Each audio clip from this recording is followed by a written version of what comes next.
Cristo regresa. Pero, ¿y si el mundo ha estado mirando al lugar equivocado todo este tiempo? Según la tradición de la Ethiopian Bible, la segunda venida no sería un evento perdido, sino mal ubicado en nuestros mapas espirituales.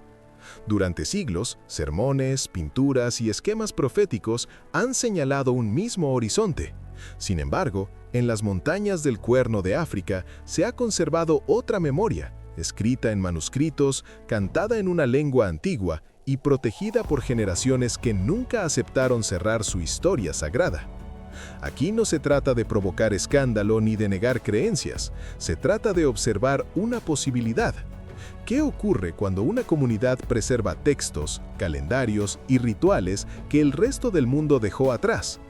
¿Qué pasa si el centro de la expectativa no se define por política o tradición dominante, sino por presencia?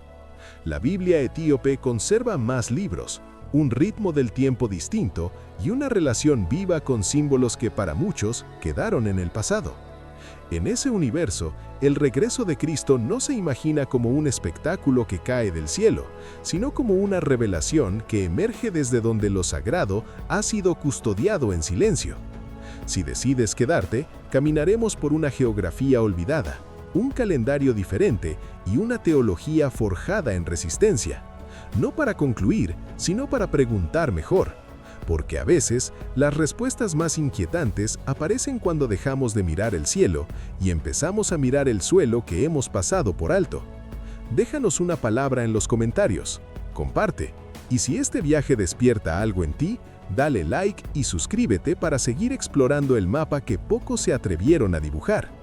Este no es el final, es apenas el comienzo del camino que conduce a la pregunta clave.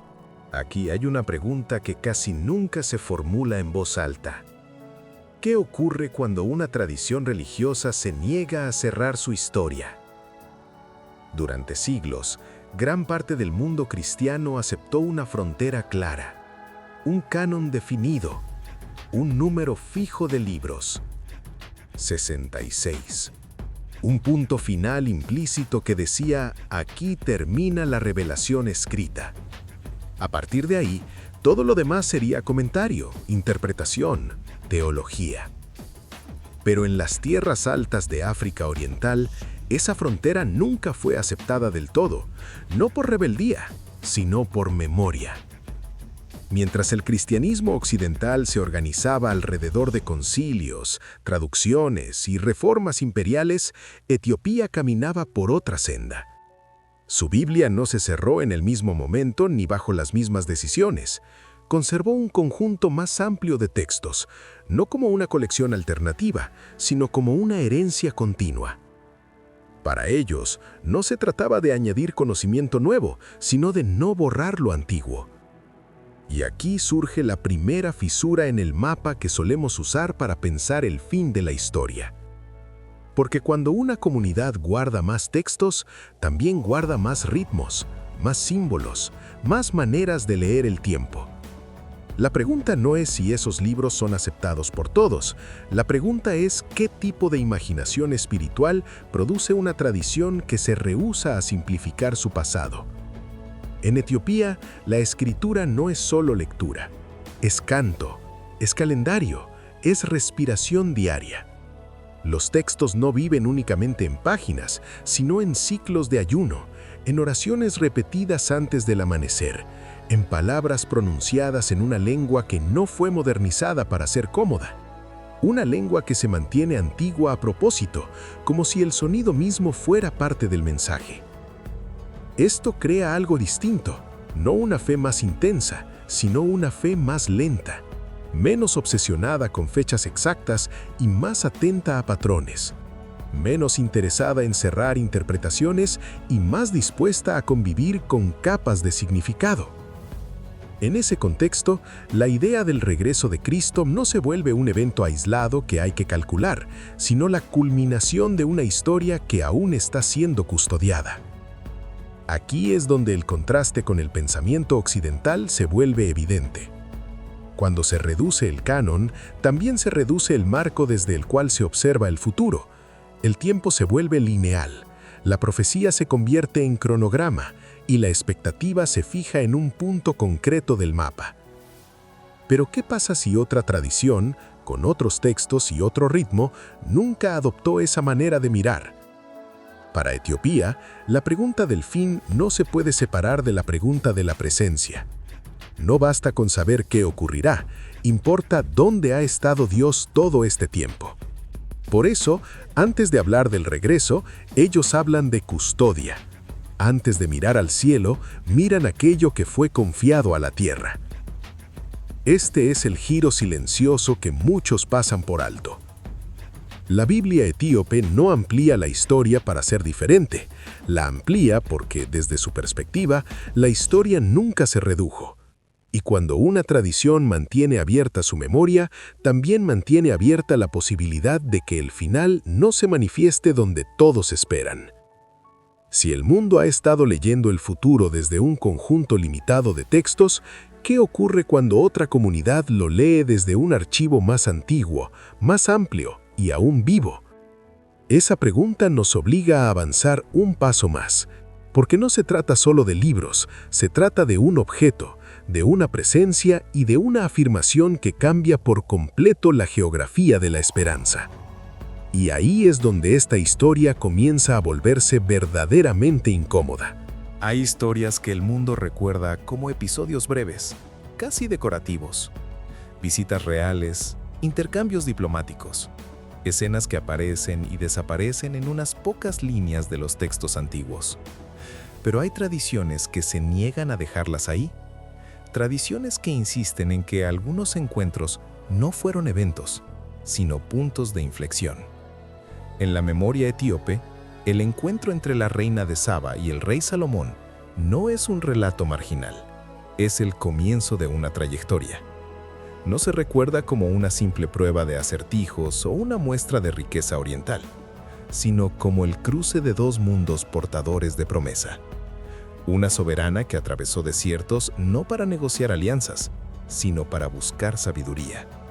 Y un rey cuya reputación no se medía por ejércitos, sino por discernimiento. Desde esta perspectiva, la pregunta central no es qué se dijeron, sino qué se transfirió. Porque Etiopía conserva la idea de que en ese intercambio no viajó solo conocimiento, sino destino. Durante días, según la tradición, se habló de la creación, del orden invisible que sostiene el mundo, del lugar donde la presencia divina decide habitar, no como teoría, sino como algo que se reconoce cuando se escucha con atención. Aquí el relato se vuelve incómodo para una lectura moderna, porque cuando la reina regresa a su tierra, no regresa sola, lleva consigo una continuidad. Un hijo que, en la memoria etíope, no es solo descendencia biológica, sino portador de herencia. Menelik no representa únicamente una línea de sangre, sino la idea de que el pacto no quedó confinado a un territorio. Esto cambia el eje de la historia. Etiopía no se concibe a sí misma como una nación que adoptó una fe extranjera siglos después. Se entiende como una comunidad entrelazada desde el origen con la narrativa de Israel, no por conversión tardía, sino por participación temprana. La alianza no llega como imitación, sino como prolongación. Menelik crece lejos del Palacio de Jerusalén, en un paisaje marcado por montañas y aislamiento. Y cuando finalmente viaja para conocer a su padre, el encuentro no se recuerda como un reencuentro familiar, sino como un momento de tensión silenciosa. Porque donde hay promesa, también hay temor. Y donde hay temor, la historia tiende a fracturarse. Es en ese punto donde la tradición etíope sitúa un giro que los relatos oficiales suelen esquivar. Un momento en el que algo sagrado cambia de custodia. No por fuerza, no por robo, sino por elección. Según esta memoria, el objeto que simbolizaba la presencia divina no desapareció en el polvo del tiempo, se desplazó junto a aquel que había sido preparado para cargar con él.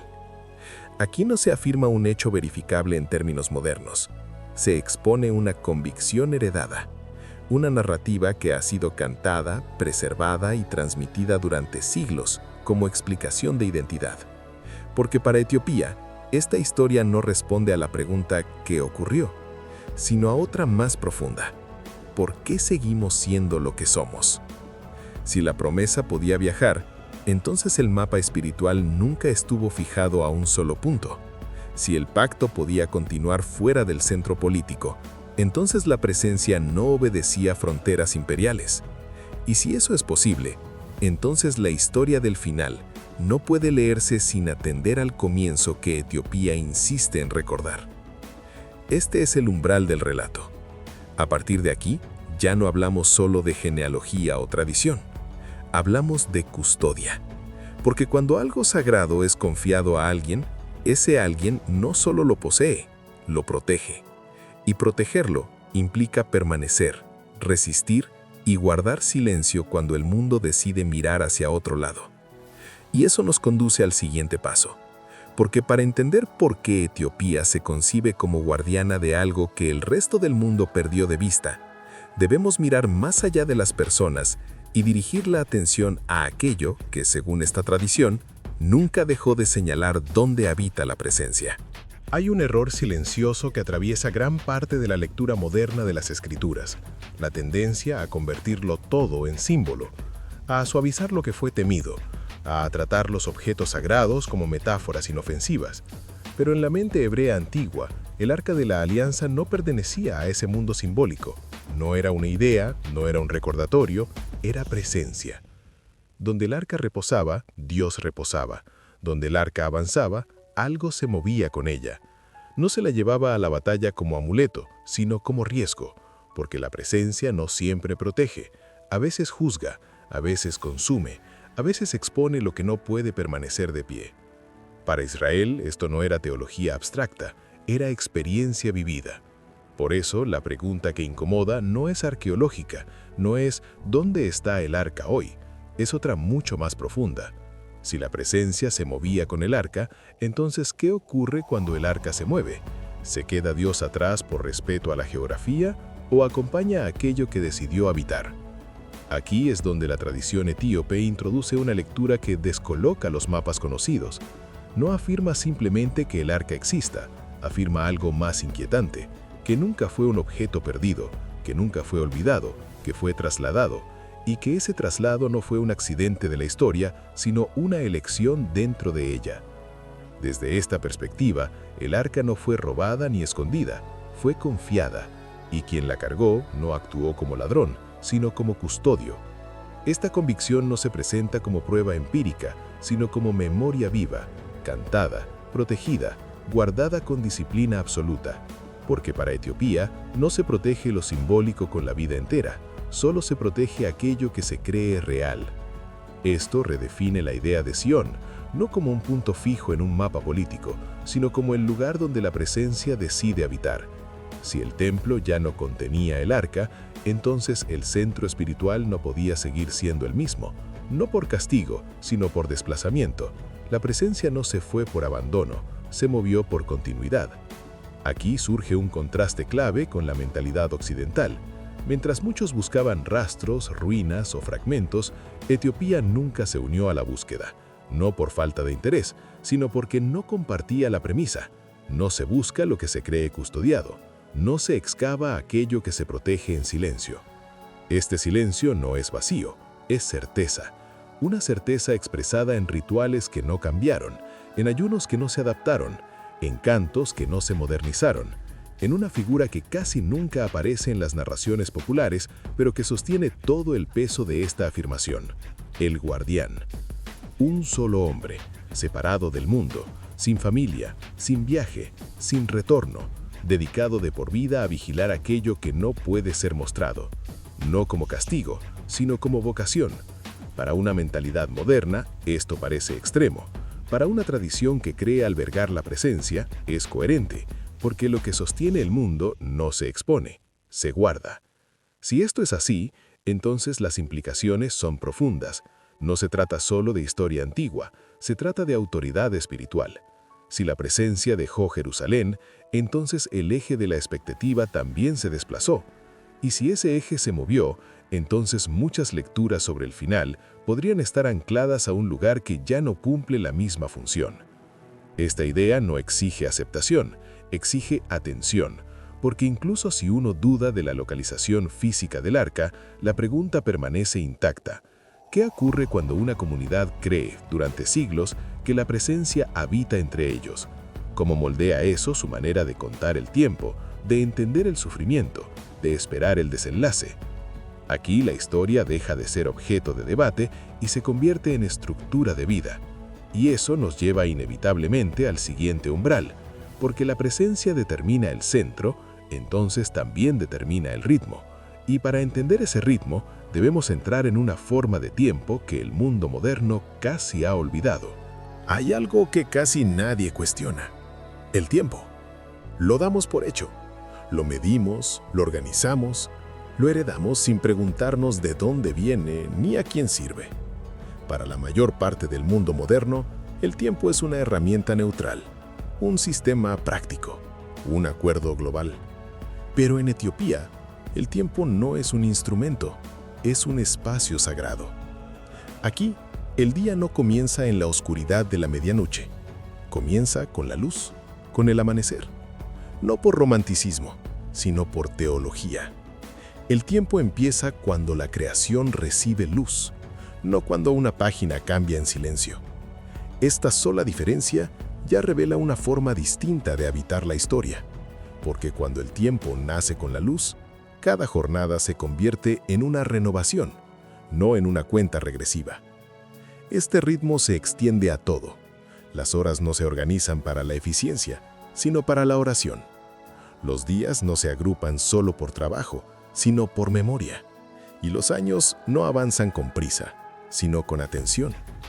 Etiopía camina con un calendario que no fue reformado por imperios ni ajustado por decretos. Un calendario tejido a partir de textos antiguos, ciclos sagrados y una comprensión del tiempo que se resiste a ser acelerada. Aquí es donde la distancia con Occidente se vuelve profunda. Mientras gran parte del mundo cristiano reorganizó el tiempo para alinearlo con necesidades políticas, astronómicas o administrativas, Etiopía mantuvo un pulso distinto. No por aislamiento, sino por fidelidad. Para ellos, modificar el tiempo no era progreso, era desalineación. Este marco temporal está marcado por ciclos, no por fechas finales. El más significativo de ellos es el jubileo, no como una festividad ocasional, sino como una estructura de sentido. Un periodo donde la historia se detiene para ser restaurada. Deudas liberadas, cargas aliviadas, relaciones reordenadas. El jubileo no acelera el final, lo prepara. En este contexto, algunas voces dentro de la tradición etíope han sostenido algo que resulta desconcertante para la mentalidad moderna: que el regreso de Cristo no debe ser buscado en cálculos lineales, sino en alineaciones cíclicas. No como predicción, sino como resonancia. No como fecha, sino como estación. Esto no significa que Etiopía esté contando los días. Significa que está cuidando el ritmo. Porque cuando el tiempo se entiende como santuario, la espera no es pasiva, es activa. Se expresa en ayuno, en oración, en repetición fiel de palabras antiguas que entrenan la percepción. El tiempo no se llena de ansiedad, se llena de preparación. Aquí el contraste es claro. El mundo moderno pregunta, ¿cuándo ocurrirá? La tradición etíope pregunta, ¿estamos sincronizados? Y esa pregunta cambia todo, porque si el problema no es el día exacto, sino la falta de sintonía, entonces es posible que el mundo esté observando señales reales con un reloj equivocado. No porque las señales no estén ahí, sino porque se leen desde un marco que perdió el pulso original. Este entendimiento del tiempo produce una calma que desconcierta a los observadores externos. Mientras otros debaten, recalculan y corrijan esquemas, Etiopía escucha. Escucha textos antiguos, escucha ciclos que regresan, escucha una memoria que no se apresura. En esa escucha, el futuro no se precipita, se revela. Si la presencia define el centro y el centro define el ritmo, entonces el tiempo deja de ser una línea que avanza sin sentido. Se convierte en un camino que se recorre con cuidado. Y eso prepara el terreno para una afirmación aún más desafiante. Porque vivir dentro de un tiempo sagrado no solo cambia la espera, cambia la forma de entender el sufrimiento. Y es ahí donde este viaje nos conduce ahora. Hay una historia que el mundo repite sobre África. Una historia contada desde lejos. Una historia de pérdida, de heridas abiertas, de pueblos marcados por la conquista y la escasez. En esa narrativa, el sufrimiento suele interpretarse como señal de abandono, como prueba de que algo falló. Pero en la memoria etíope, esa lectura nunca fue suficiente. Aquí, el dolor no se niega, tampoco se romantiza, se interpreta. Y esa interpretación cambia por completo la manera de esperar el desenlace de la historia. Porque para Etiopía, el sufrimiento no es evidencia de rechazo divino, es un proceso de preparación. Esta idea no nace del optimismo ni de la comodidad, nace de siglos de resistencia, de una nación que, rodeada de imperios y presiones externas, permaneció sin ser quebrada del todo. Para el observador moderno, esto puede explicarse en términos políticos o geográficos. Para la teología etíope, es algo más profundo, es una señal de vocación. Según esta lectura, aquello que está llamado a custodiar algo sagrado no puede formarse en la facilidad, debe pasar por fuego, no para ser destruido, sino para ser afinado. El sufrimiento actúa como un filtro, elimina lo superficial, afila la percepción, entrena la paciencia. Y la paciencia, en esta tradición, no es pasividad, es vigilancia. Por eso, cuando la historia golpeó con violencia al continente africano, Etiopía no interpretó su propia supervivencia como casualidad, la leyó como responsabilidad. Permanecer en pie no significaba triunfo, significaba carga. Cargar con la memoria, con la disciplina, con la continuidad de prácticas que otros abandonaron cuando el costo se volvió demasiado alto. Este marco cambia la relación con el tiempo. Una comunidad marcada por el dolor aprende a escuchar con mayor atención, aprende a distinguir entre ruido y señal, aprende a no apresurar el significado. En lugar de exigir respuestas inmediatas, cultiva una espera activa, una espera que ora, que ayuna, que canta cuando no hay garantías. Aquí el dolor no se convierte en espectáculo ni en argumento moral, se convierte en escuela. Una escuela que forma una sensibilidad particular hacia los movimientos de lo sagrado. Y esa sensibilidad, según la tradición etíope, es clave para reconocer el momento de revelación cuando llega. No porque se anuncie con estruendo, sino porque resuena con lo que ya fue aprendido en la oscuridad. Esta perspectiva también explica una serenidad que desconcierta a muchos observadores externos. Mientras otros buscan señales dramáticas y cambios repentinos, Etiopía observa con calma, no porque espere menos, sino porque ha sido entrenada para esperar mejor. El sufrimiento prolongado enseña a no confundir ansiedad con expectativa. En esta teología, el dolor no es el último capítulo, es el umbral, el lugar donde se afina la capacidad de reconocer presencia, porque quien ha atravesado la noche aprende a distinguir la luz cuando aparece, incluso si no llega desde el lugar esperado. Esta lectura no pretende justificar la injusticia, ni negar el peso real del dolor humano. Pretende explicar cómo una comunidad lo ha integrado en su comprensión del sentido. Y esa integración tiene consecuencias profundas para la manera en que se imagina el regreso de Cristo. No como rescate inmediato de quienes no soportan más, sino como revelación para quienes han aprendido a permanecer. Si el tiempo es santuario y la presencia es centro, entonces el dolor se convierte en preparación silenciosa. Una preparación que no busca aplausos ni confirmación externa, solo fidelidad. Y esta fidelidad nos conduce a un lugar concreto, no a una idea abstracta, sino a una geografía tallada en piedra. Porque cuando una tradición habla de preparación, también señala espacios donde esa espera ha sido encarnada, y es allí donde el relato nos lleva ahora. Cuando el mundo habla del futuro, suele imaginar algo que se levanta. Un edificio nuevo, un templo reconstruido, una señal visible que emerge hacia el cielo. Durante décadas, innumerables teorías han girado en torno a una misma expectativa. Cuando el tercer templo se alce, algo definitivo comenzará. Pero en Etiopía, esa expectativa toma una forma radicalmente distinta. Aquí, la mirada no se eleva, desciende. En el corazón de las tierras altas etíopes existe un lugar que no fue construido, sino excavado. No añadido al paisaje, sino revelado desde dentro de él. 11 iglesias monolíticas talladas directamente en la roca volcánica, conectadas por pasajes, zanjas y corredores que parecen conducir más al interior que al exterior. No son ruinas, son espacios vivos, cantados, habitables. Para la tradición etíope, este lugar no es una imitación tardía ni una obra de nostalgia. Es una afirmación silenciosa, un recordatorio de que lo sagrado no siempre se manifiesta elevándose sobre los demás. A veces se oculta para permanecer, a veces desciende para no ser tomado por la fuerza. Este complejo es visto por muchos dentro de Etiopía como algo más que arquitectura. Es leído como un mapa alternativo, una Jerusalén esculpida bajo tierra, no levantada para ser admirada, sino protegida de imperios, invasiones y ciclos de destrucción.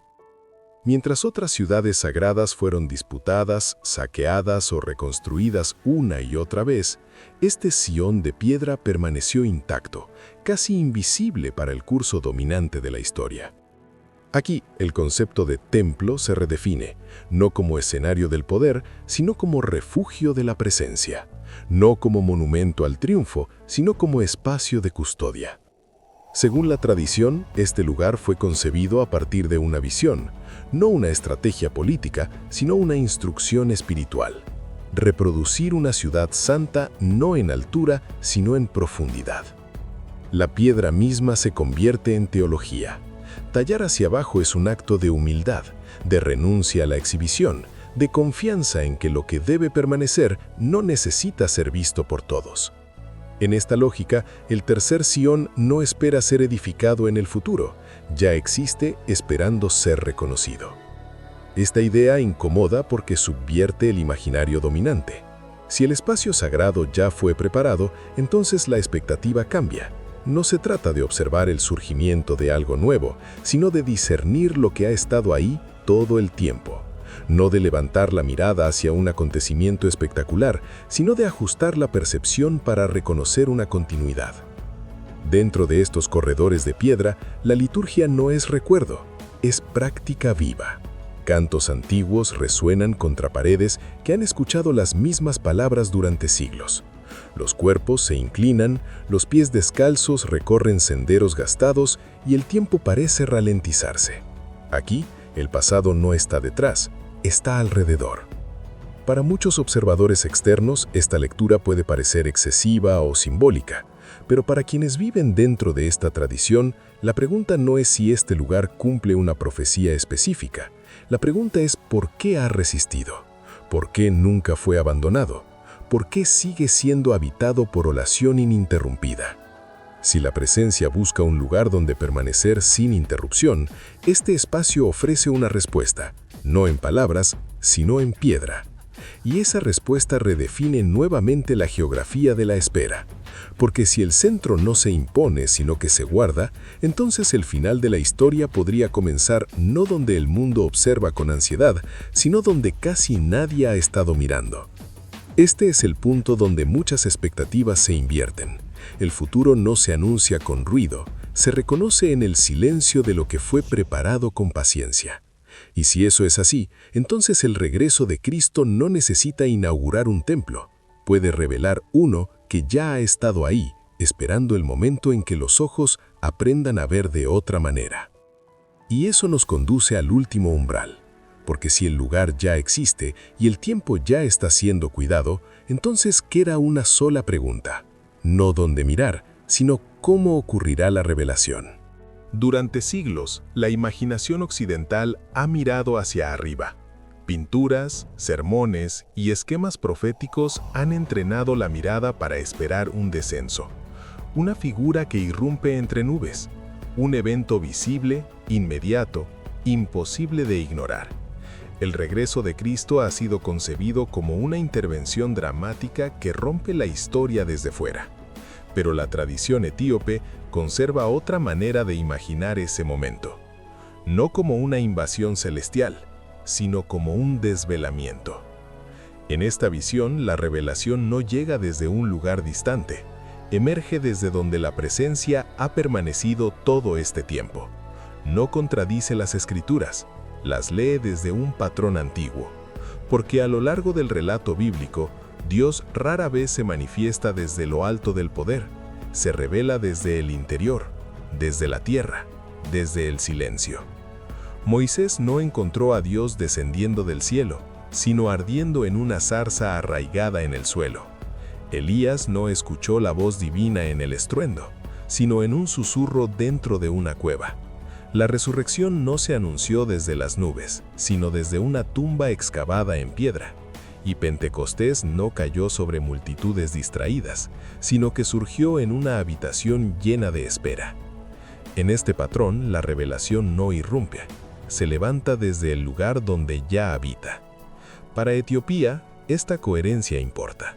Si la presencia fue custodiada, si el tiempo fue cuidado, si el espacio fue preparado, entonces el regreso de Cristo no necesita imponerse con espectáculo, puede manifestarse como reconocimiento, como un momento en el que lo que estuvo oculto se hace visible sin moverse del lugar. Esta lectura no pretende negar una revelación global. Las Escrituras hablan de las naciones, de una manifestación que alcanza a todos, pero aquí se introduce una distinción sutil entre el alcance y el origen, entre lo que el mundo verá y desde dónde comenzará a verse. Desde esta perspectiva, Etiopía no reclama posesión, reclama responsabilidad. No afirma ser el destino final, sino el punto de custodia, el lugar donde algo fue guardado cuando otros dejaron de mirarlo. Y esa responsabilidad no se expresa en dominio, sino en disciplina, ayuno, oración, vigilancia, espera prolongada sin ansiedad. Por eso la expectativa etíope carece de urgencia desesperada. No busca fechas, no compite por atención, no intenta convencer, simplemente permanece. Porque quien cree que la presencia ya está entre ellos, no necesita perseguir señales externas. Aprende a reconocerlas cuando resuenan con lo que ya conoce. Si esto es cierto, entonces la pregunta que queda no es cuándo ocurrirá el regreso, ni siquiera dónde. La pregunta es cómo lo reconoceremos. ¿Será como un rayo que irrumpe en el cielo o como una luz que siempre estuvo encendida y de pronto deja de ser ignorada? Tal vez hemos estado esperando una llegada, cuando lo que se avecina es una revelación. Tal vez el error no está en la profecía, sino en la dirección de nuestra mirada. Porque si Dios se revela desde donde habita, entonces mirar solo al cielo puede hacernos perder lo que está emergiendo desde la tierra. Esta es la inquietante posibilidad que la tradición etíope conserva, no como dogma, sino como pregunta viva. Una pregunta que no exige acuerdo, solo atención. ¿Dónde ha estado Dios todo este tiempo? Porque la respuesta a esa pregunta podría determinar no solo cómo imaginamos el final, sino cómo lo reconoceremos cuando comience. Y así, el viaje se cierra sin cerrarse, no con una conclusión, sino con una invitación al silencio, a revisar el mapa, a escuchar con más cuidado, porque algunas revelaciones no descienden, se levantan. Hemos recorrido un mapa que rara vez se muestra, textos que no se cerraron, ritmos del tiempo que no se aceleraron, una presencia que, según una antigua tradición, nunca abandonó su morada. No para convencer, sino para recordar que existen otras formas de mirar la historia. Tal vez el regreso de Cristo no se trate de vigilar el cielo con ansiedad, sino de aprender a reconocer lo que ha sido custodiado en silencio. Tal vez algunas respuestas no llegan con estruendo, sino que emergen desde lugares que el mundo dejó de observar. Lugares donde la memoria no fue interrumpida, donde la espera no se convirtió en desesperación. Esta historia no exige acuerdo, solo atención, porque incluso si uno no comparte esta lectura, la pregunta permanece: ¿Qué ocurre cuando una comunidad vive durante siglos como si la presencia todavía estuviera entre ellos? ¿Cómo cambia eso la manera de esperar el final? Si algo de este recorrido despertó una reflexión, déjala en los comentarios. Una palabra es suficiente. Dale like si este viaje te invitó a pensar distinto.